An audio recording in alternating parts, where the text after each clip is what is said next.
دوستان محترم، جو آیت طیبہ کا حصہ میں نے تلاوت کیا ہے، چاہوں گا کہ اسی کا سہارا لے کر بات کو آگے چلوں۔ اللہ رب العزت نے حبیب پاک علیہ الصلاۃ والسلام آپ سے فرمایا، قل اے محبوب آپ ارشاد فرما دیجئے، لا اسألکم علیہ، میں اس پر اجرت نہیں مانگتا۔ یہ علیہ کی جو ضمیر ہے، یہ جتنا بھی دینی نظام اللہ رب العزت نے اپنے حبیب پاک صلی اللہ علیہ وسلم کو دیا اور انہوں نے امت کو عطا کیا، یہ اس سارے دینی نظام یعنی رمضان، قرآن، ایمان، حج، زکوٰۃ، تمام چیزیں، فرمایا کہ اے محبوب ان سے فرما دیجئے کہ میں نے جو کچھ تمہیں دیا ہے اس پر میں کوئی اجرت نہیں مانگتا، بالکل تم نے مجھے کوئی چیز نہیں دینی۔ ہاں الا المودۃ فی القربى، اگر تمہارا جی چاہے کہ ہمیں کچھ دینا چاہیے، جی چاہے پڑتا نا، دینا چاہو تو پھر کیا دینا ہے؟ فرمایا میرے قریبیوں سے پیار کر لینا۔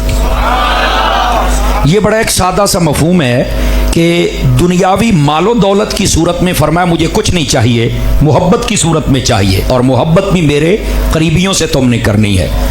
دوستان مکرم، یہاں پر دو باتیں قابل توجہ ہیں کہ دنیا کے مال و دولت کی وہ وقت نہیں ہے جو عزت اور محبت کے رشتے میں ہے۔ یاد رکھ لیں، یہ ہمارے جتنے بھی ریسرچ اسکالر ہیں انہوں نے اس بات کو لکھا ہے، وہ کہتے ہیں کہ رشتے دیر پا کیسے ہو سکتے ہیں؟ انہوں نے کہا بھوک ہو تو رشتے نبھائے جا سکتے ہیں، لیکن جہاں عزت اور ادب نہ ہو وہاں پر رشتے نہیں نبھائے جا سکتے۔ آقا کریم علیہ السلام نے اسی واسطے فرمایا کہ اور کچھ نہیں، عزت اور احترام میرے قریبیوں کا۔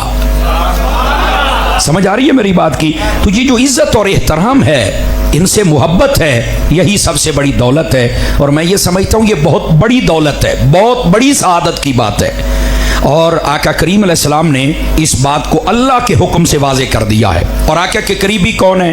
یہ بات ذہن نشین فرما لیجئے، نبی پاک علیہ السلام کی پیاری پیاری اہل بیت بھی قریبی ہے اور نبی پاک کے صحابی بھی قریبی ہیں، یہ ذہن نشین فرما لیجئے۔ دیکھیے بس اوقات یہ ایک بات کی جاتی ہے جس سے بعض لوگوں کا ذہن منتشر ہو جاتا ہے، اللہم صلی علی محمد وعلی آل محمد۔ دیکھو نا، نماز میں درود ہے، درود میں آل ہے، صحابی تو ہے ہی نہیں، تو لحاظ ذکر ہے یہی قریبی ہوئے، باقی تو ہے ہی نہیں۔ تو میں نے کہا وعلی عباد اللہ الصالحین التحیات میں ہے، بتاؤ پھر یہ عباد اللہ الصالحین کون ہے؟ یہ بات بھی تو سوچنے والی ہے نا، تو یہ کون ہے؟ تو کہا یہ تو نہیں پتا۔ میں نے کہا پتا ہوتا تو یہ اعتراض ہی نہ ہوتا۔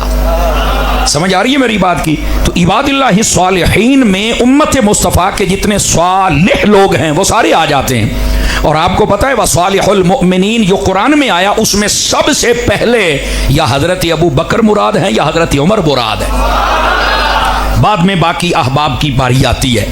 تو یہ عباد اللہ الصالحین کے اندر تو ان کا ذکر آ گیا۔ چلو اگر نہیں بھی نظر آیا تو میں تو دیسی بندہ ہوں اور دیسی طریقے سے مسئلے بتاتا ہوں، آپ دھیان کیجئے۔ میں نے کہا دیکھیے نماز کے اندر درود ہے اور اس میں آل ہے، ہم مان لیتے ہیں، لیکن بتائیے جو پیارا پیارا گنبد خضرا ہے اس کے سائے میں صرف میرے آقا ہیں یا کوئی اور بھی ہے؟ ضروری تو نہیں نا کہ میں کہوں تب ہی آپ نے بولنا ہے، اگر بات میں دم ہو تو آپ بھی بول سکتے ہیں۔ تو کہا نہیں وہاں پر تو حضرت ابو بکر بھی ہیں اور حضرت عمر بھی ہیں۔ تو میں نے کہا اب مسئلہ واضح ہوا۔ کہا وہ کیسے؟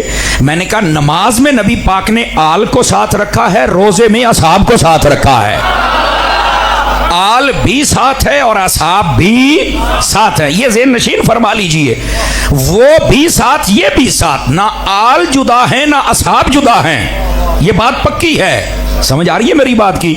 اب دیکھو آل پاک کی بات آئی تو آل پاک کے شہزادے بھی آ گئے ہیں، ٹھیک ہے؟ دوبارہ پھر دھیان کر لیجئے آپ کا تاکہ ربط جڑ جائے۔ تو نبی پاک صلی اللہ علیہ وآلہ وسلم آپ کے صحابہ بھی آپ کے قریبی ہیں، اور جن کا میں نام لے رہا ہوں حضرت ابو بکر عمر رضی اللہ تعالیٰ عنہما، یہ تو اتنے قریبی ہیں کہ دونوں نبی پاک صلی اللہ علیہ وسلم آپ کے سسر محترم ہیں، ان کی بیٹیاں حضور کے گھر ہیں، اور اگر یہ قریبی نہیں تو پھر کون قریبی ہے؟ اور حضرت عثمان و علی رضی اللہ تعالیٰ عنہما یہ دونوں وہ ہیں جن کے گھر نبی پاک کی بیٹیاں ہیں۔ آپ کی توجہ دائیں بائیں ہو رہی ہے، میری طرف دیکھیں، مہمان آ جائیں گے اور بیٹھ جائیں گے، آپ میری طرف دیکھیے ذرا، سمجھ آ رہی ہے میری بات کی؟ تو اگر یہ قریبی نہیں تو پھر کون ہے؟ تو یہ جو مبارک ہستیاں ہیں ان کی قربت تو سب کے سامنے ہے. تو اللہ رب العزت نے فرمایا میرے محبوب ان کو کہہ دو میں کچھ نہیں لیتا لیکن میرے قریبیوں سے پیار کرنا ہے. اب جو بھی قریبی ہو وہ من جملہ سبھی ہوں یا من حیث الواحد ایک ایک ہو, جب بھی بات آئے گی محبت کا حق ادا کرنا ہے. سمجھ آ رہی ہے؟ اور یہاں پر جو بات ہے نا یہ بڑی سمجھنے والی ہے. فرمایا ان سے صرف محبت نہیں کرنی, مودت کرنی ہے. یہ محبت کا ترجمہ میں نے سمجھانے کے لیے آپ کو کیا, لفظ مودت ہے. مودت اور محبت میں ایک فرق ہے, غور کریں تو سناؤں. علماء فرماتے ہیں کہ محبت وہ ہوتی ہے جو کسی نہ کسی موڑ پر چل کے نفرت میں بدل جاتی ہے, اور مودت وہ ہے جو کبھی نفرت نہیں بنتی, نہ دنیا میں نہ قبر میں نہ حشر میں, وہ کبھی نفرت نہیں بنتی. ایسا پیار جس میں نفرت کا شائبہ تک نہ ہو وہ پیار کرنا ان سے.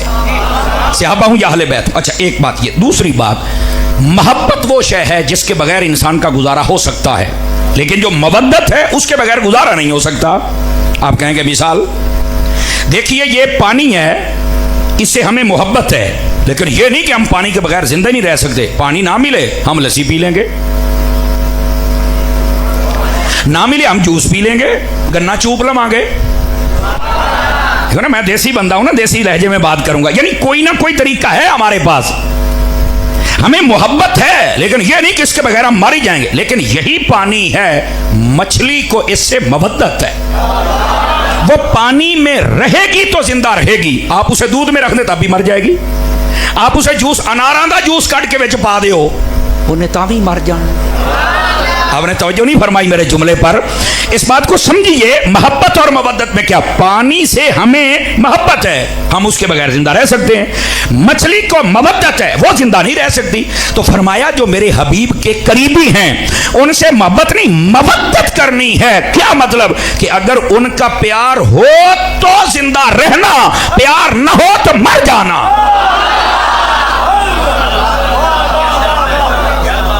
توجہ ہے؟